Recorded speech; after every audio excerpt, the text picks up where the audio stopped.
Hi food lovers, மீண்டும் உங்கள் அத்தனை பேரையும் லக்ஷ் போஜனாவிலே சந்திப்பதிலே மகிழ்ச்சி. நீங்கள் என்னன்னு கேட்டிங்கன்னா, இது கோங்குரா, ஆந்திராவோட ஒரு டெலிகசி கோங்குரா கீரை. இந்த கோங்குரா கீரை இப்போது மார்க்கெட்டில் அவைலபிள், ஆன்லைன் ஸ்டோரில் அவைலபிள். ஸோ இது மட்டும் உங்களுக்கு கிடச்சிதுன்னா இதை வச்சு ஒரு பருப்பு கோங்குரா பப்புன்னு பண்ணுவா. இது பண்ணுற அன்றைக்கி உங்களுக்கு சாம்பார் எதுவும் தேவையில்லை. இந்த பருப்பை வச்சே சாதத்தில் நெய் போட்டு கலந்து சாட முடியும். இதையே நீங்கள் ரசம் சாதம் மோர் சாதத்துக்கும் சைட் டிஷ்ஷாக தொட்டுக்க முடியும். ஒரு ஆந்திரா பருப்பு கோங்குரா பப்பு எப்படி செய்யலான்னு பார்க்கலாம்.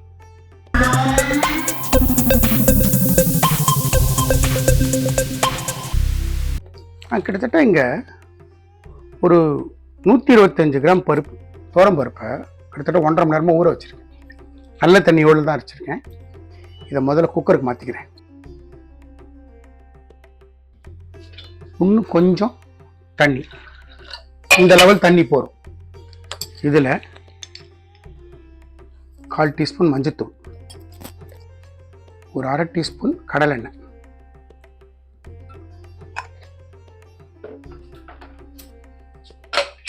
குக்கரை மூடி ஒரு 2லேருந்து 3 சவுண்டு விடுங்க போதும்.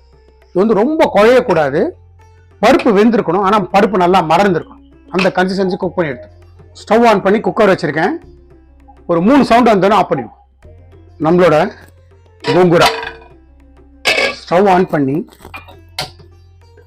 நான் ஒரு கடாய் வைக்கிறேன். கடாய் ஸ்லைட்டாக சுடட்டும். நம்ம வச்ச கடாய் சுட்டுடுத்து ஒரு 2 டீஸ்பூன் எண்ணெய் சேர்த்துக்கிறேன். இது கடலெண்ணெய். நம்ம விட்ட எண்ணெய் சுட்டுடுத்து நான் ஒரு 1/2 டீஸ்பூன் கடுகு சேர்த்துக்கிறேன். கடுகு நல்லா கிராக்கில் ஆட்டும்.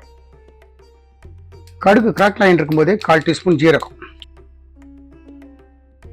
இதில் 1 டீஸ்பூன் உளுத்தம்பருப்பு, இதில் 1 டீஸ்பூன் கடலைப்பருப்பு.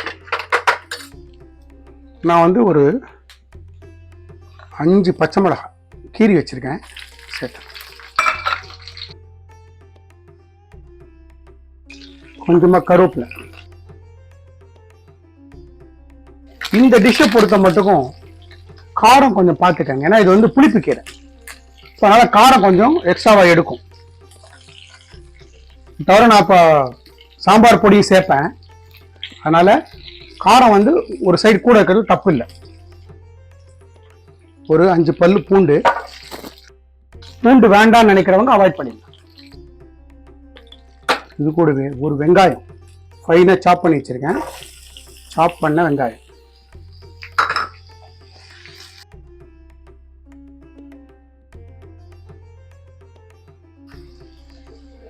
வெங்காயம் ஒரு கண்ணாடி பதம் வரட்டும், வந்த உடனே தக்காளி சேர்ப்போம்.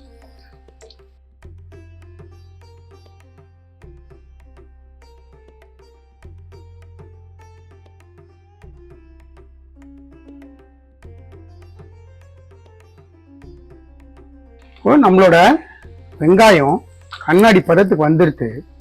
இந்த ஸ்டேஜில் நல்ல பெரிய தக்காளி, பழுத்த தக்காளி, ஒரு தக்காளி கட் பண்ணி வச்சிருக்கேன் ஃபைனாக, அதை சேர்த்துறேன். தக்காளி சேர்த்த கையோட மஞ்சத்தூள்,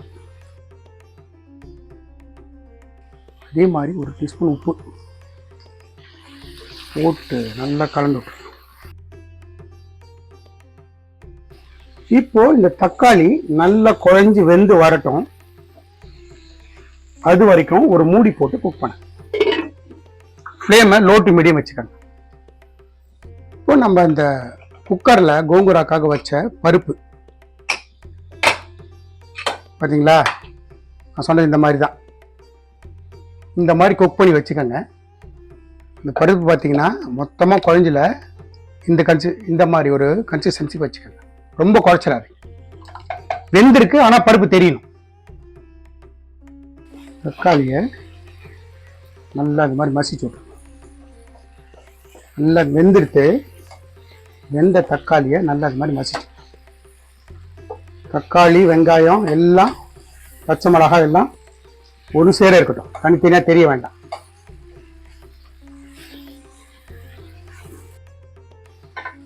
இந்த ஸ்டேஜில் ஃப்ளேமை ஸ்லோ பண்ணிக்கோங்க. இந்த ஸ்பூன் 1 ஸ்பூன் தனியாத்தூள், இந்த ஸ்பூனில் ஒரு டீஸ்பூன் கும்பலா காரப்பொடி. இது வீட்டில் அரைச்ச சாம்பார் பொடி.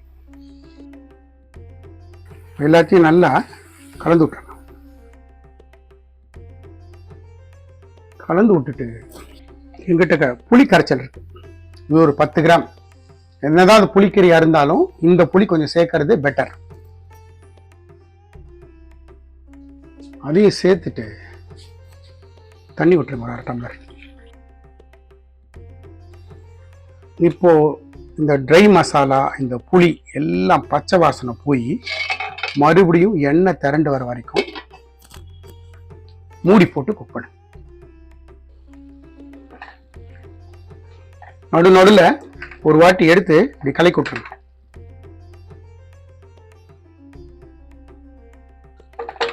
மறுபடியும் மூடி போட்டு எண்ணெய் பிரிஞ்சு வர வரைக்கும் குக் பண்ணு. நம்மளோட நல்ல எண்ணெய் சைடில் பிறண்டு வருது. நல்ல ஒரு வாட்டி ஃபைன் மிக்ஸ் கொடுத்துருங்க.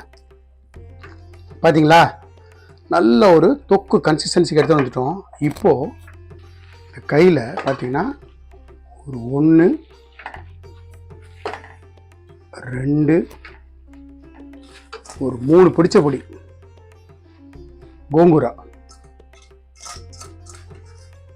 கீரையை சேர்த்துருக்கேன். ஒரு 2 மினிட்ஸ் வெயிட் பண்ணுங்க. இந்த கீரை வந்து ஃபுல்லா அடங்கிடும்.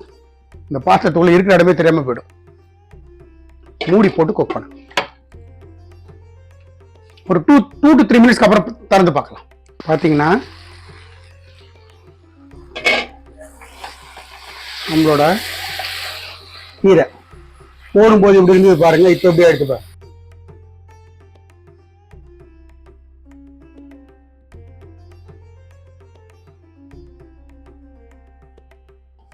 கொஞ்சமா ஹாட் வாட்டர் விட்டு நல்லா குக் பண்ணு.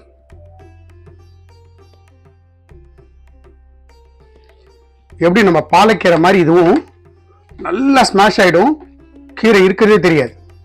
இவ்வளோ கீரை போட்டோம் பாருங்க. நல்லா அப்படி பறத்து விட்டு தண்ணி விட்டுருக்கேன். நல்லா குக் ஆகட்டும். மூடி போட்டு குக் பண்ணு. பார்த்தீங்களா, நம்ம போட்ட கீரை ஃபுல்லாக மசிஞ்சு எத்தனோட ஆகிட்டு பாருங்க.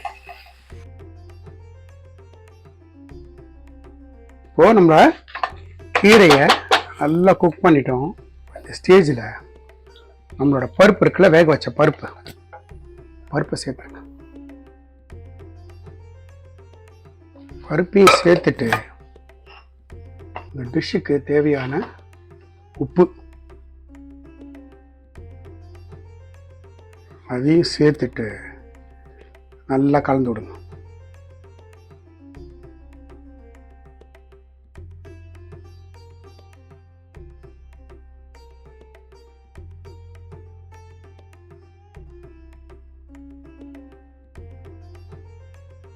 குக்கர் அலம்பி ஒரு டம்ளர் தண்ணி சேர்த்துக்கிறேன். ஃப்ளேமை இன்க்ரீஸ் பண்ணுங்க. இப்போ இது நல்ல ஒரு கொதி வரட்டும். மூடி போட்டு குக் பண்ணுவோம். நல்ல ஒரு கொதி வரட்டும். கொதி வந்ததுன்னா நம்மளோட ஆந்திரா கோங்குரா பப்பு தயார். சாரத்து கூட சொல்கிறேன்னே, அல்டிமேட்டாக இருக்கும். ஒரு வாட்டி கலரி விட்டுருங்க. நல்லா